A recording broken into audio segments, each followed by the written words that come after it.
Okay. The cooking reality shows.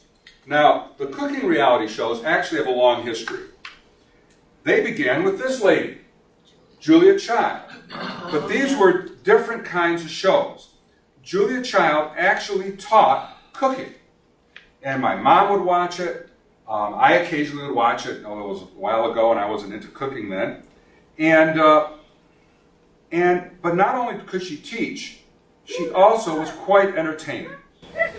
Sisters, Miss Brother, Miss Brother, Miss Roaster, Miss Kickerman, Miss Stewart, and old Madam M.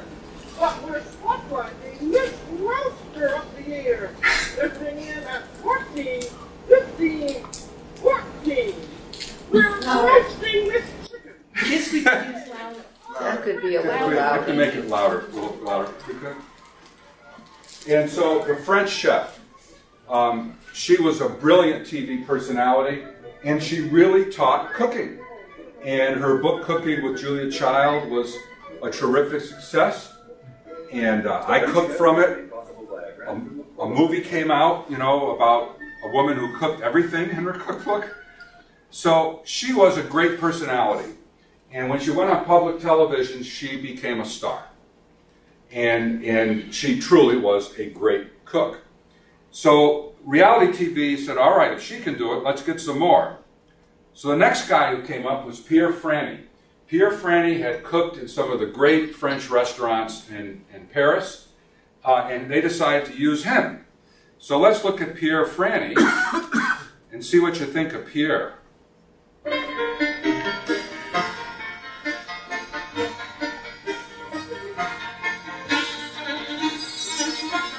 Nice intro, right?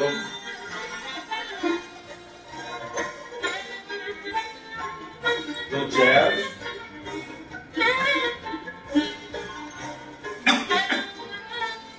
A lot different than Julia Child. She just came on and grabbed her chickens, right? So they're trying to up the production. And now, Pierre. Welcome to our kitchen. I'm Pierre Franny. Today we are going to do some steak, 2 different kinds. And we're going to put French fried potatoes, and the other one is going to be with sweet potatoes, French fried. And you better cook it or else. We need to do the steak. This is a ribeye steak. Is that The best entertaining? part of the rib. And this side here. He doesn't know what he's doing. He knows what he's doing, but he doesn't have the fluidity and so forth. It's So the his best show part. failed. Done it wrong. Pierre Franny, as good a chef as he was, failed. So they said, who's going to come next? So, Jacques Pepin. So Jacques Pepin came onto public television. The secret of keeping your basil green when you do any type of pesto or puree of basil is to blanch it.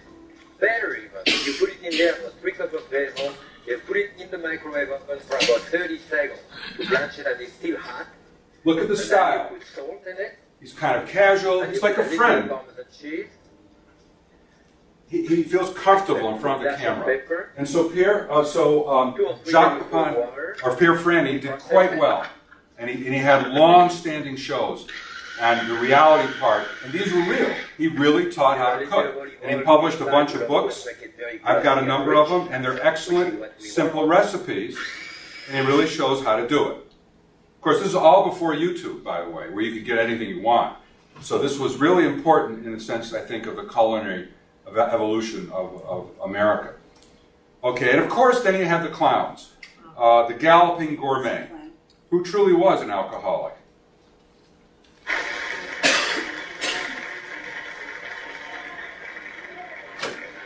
You can see him, he really is galloping on there.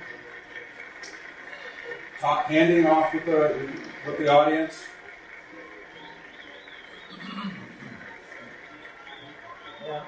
Whoa, look at that.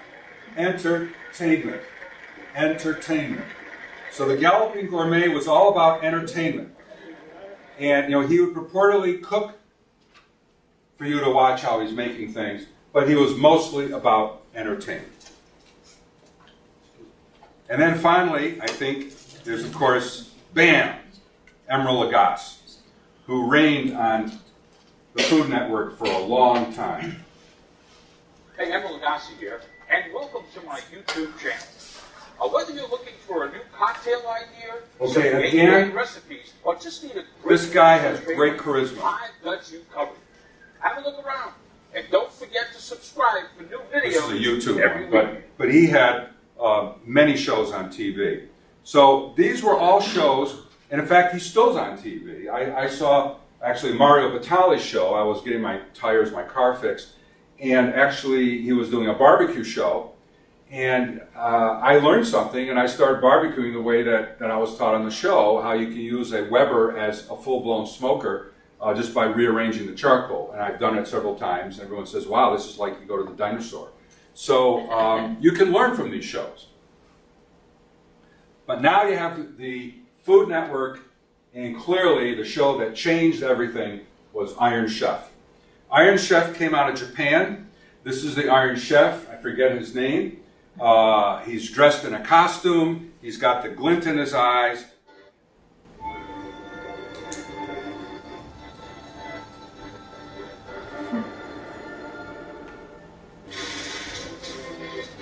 Years ago, a man's fantasy became reality in a form never seen before, a giant cooking arena, Kitchen Stadium. The motivation for spending his fortune to create Kitchen Stadium was to encounter new original cuisines, which could be called true artistic creations. To realize his dream, he first secretly started selecting Can you see it back there? of various styles of cooking.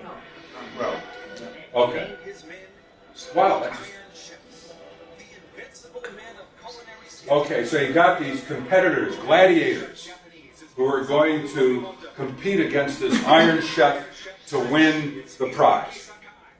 So this was high entertainment, and with weird ingredients.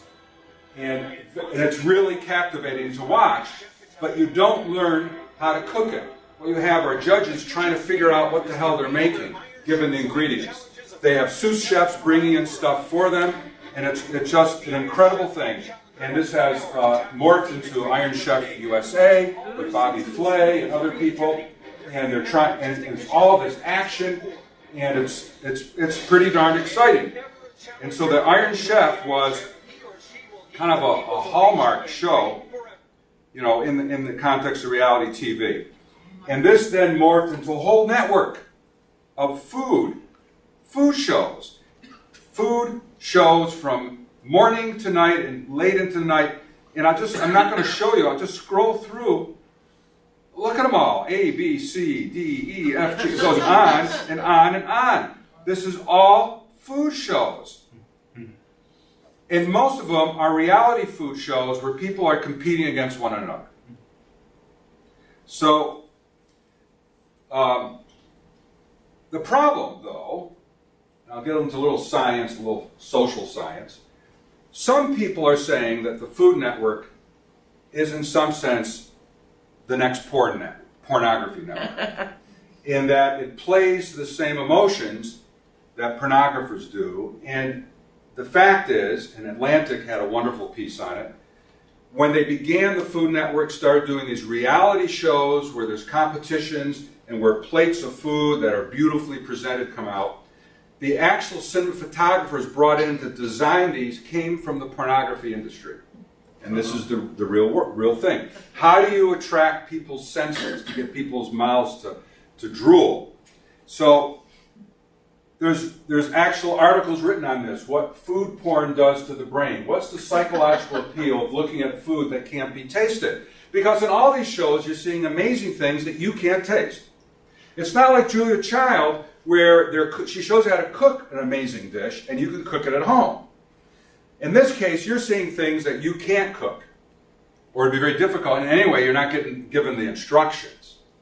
So you have that, and then the dark side of food porn. So all these various articles are coming out. The dark side might be you're being taught or showed to eat things that maybe you wouldn't want to eat, high in calories and so forth.